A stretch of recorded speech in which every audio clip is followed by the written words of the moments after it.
पुढची बातमी बघत पुणे पोलीस आणि आंबेडकर यांच्यामध्ये वाद आता चिघळलेला आहे। दलित महिलेला जातीवाचक शेरबाजी केल्याचा पोलिसांवरती आरोप करण्यात आलाय। पोलिसांवरती आता गुन्हा दाखल करण्याची मागणी करण्यात येते।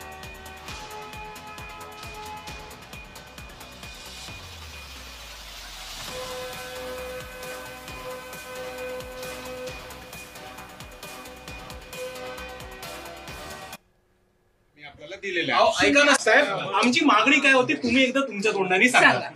बरोबर आहे, तुमची मागणी आहे की गुन्हा दाखल करा। एक मिनिट मी बोलतो कुठला गुन्हा नाव घ्या। तुमची मागणी आहे अॅट्रॉसिटीज गुन्हा आणि इतर कलम। तुमच्या पत्रामध्ये अॅट्रॉसिटीचा उल्लेख आहे की नाही? आमचे पत्रामध्ये आम्हाला जे लीगल कन्सल्टन्सी झाले त्याप्रमाणे आम्ही आपल्याला दिलेले आहे। ऐका ना साहेब, मी जर उद्या चोरीची कंप्लेंट केली तर तुम्ही मर्डरचा गुन्हा तर दाखल नाही करणारच ना? बरोबर आहे, कॉमन सेन्स सीपी आम्ही आपल्याला रायटिंग मध्ये दिले आहे। ठीक आहे, रायटिंग मध्ये नको आम्हाला।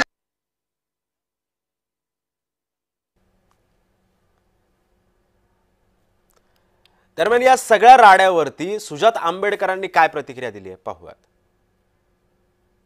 बरोबर एक जी पोलीस इन्स्पेक्टर होती त्यांना जेव्हा क्रॉस क्वेश्चन केलं की मॅडम तुम्ही हे करत आहे चुकीचं करताय, तेव्हा त्या पोलीस इन्स्पेक्टर या मुलींना म्हणाले की तुमचा हा ऍटिट्यूड असा असेल तर तुमचा उद्या मर्डर होईल रस्त्यामध्ये। अशा प्रकारच्या मोठ्या धमक्या या पोलीस प्रशासनाने इकडच्या मुलींना दिल्या। इकडे संभाजीनगरची किंवा औरंगाबादची जर टीम पुण्यात आली असेल तर त्याला काहीतरी ऑफिशियल कॉरेस्पॉन्डन्स असतं। म्हणजे असं नसतं की औरंगाबादचे पोलीस गाडी घेऊन पुण्यात आले, त्यांनी पुण्यातल्या पोलिसांना फोन केला, म्हटलंय भाऊ माझ्या गाडीत जागा आहे, तू येतो का माझ्याबरोबर फिरायला।